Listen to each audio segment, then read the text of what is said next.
Asalaamu calaykum.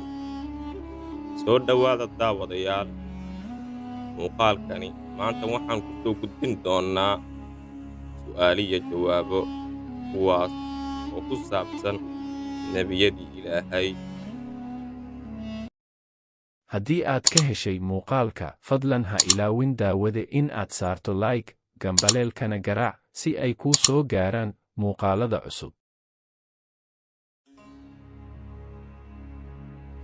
Waa kuma nebigii Ilaahay inka u sakhiray? Nebi Sulaymaan, Nebi Ibraahiim, Nebi Ilyaas,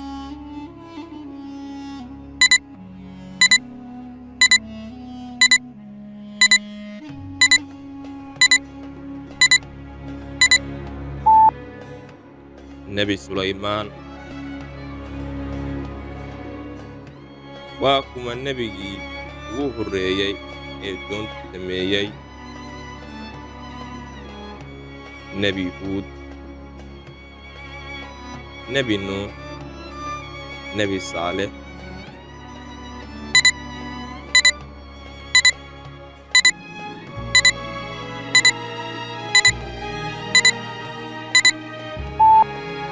Nebi Nuux.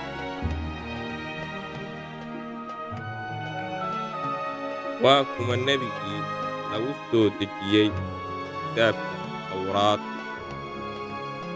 Nebi Muuse, Nebi Ciise, Nebi Daa'uud.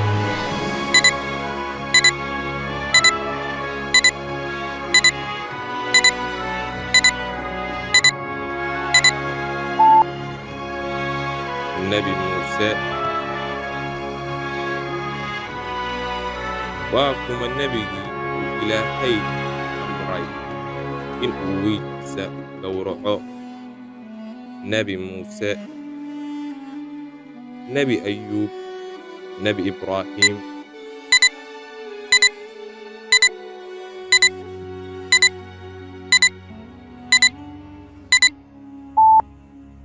Nebi Ibraahiim.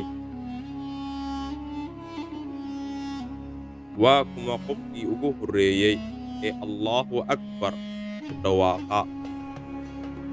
Nebi Ibraahiim, Nebi Ciise, Nebi Yuunus.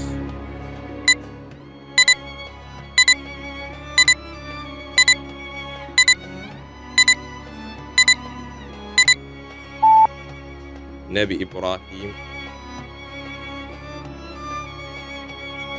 Waa kuma nebigii lagu magacaabi jiray Israa'iil?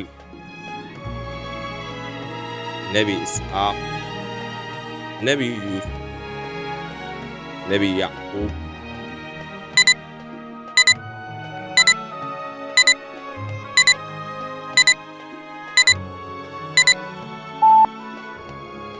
Nebi Yacquub. Waa kuma nebigii loo diray reer Madyan? Nebi Saalix, Nebi Shucayb, Nebi Huud.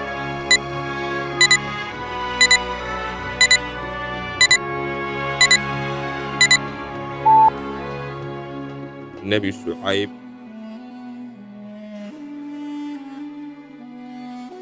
Waa kuma nebigii nebinimada la siiyey Nebi Aadan kadib? Nebi Nuux, Nebi Shayf, Nebi Idriis,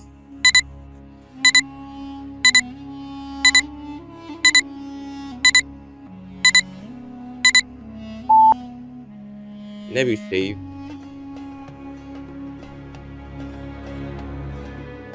Waa kuma nebigii ugu horreeyey ee fardaha kora? Nebi Ismaaciil, Nebi Isxaaq, Nebi Yacquub.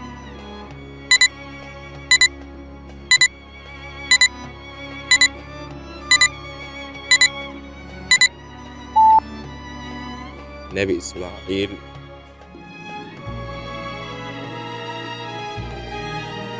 Waa kuma nebigii Ibliis jeclaaday nebi yaxye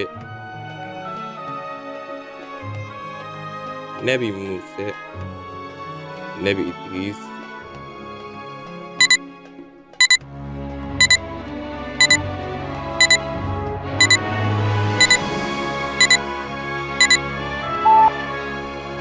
nebi muuse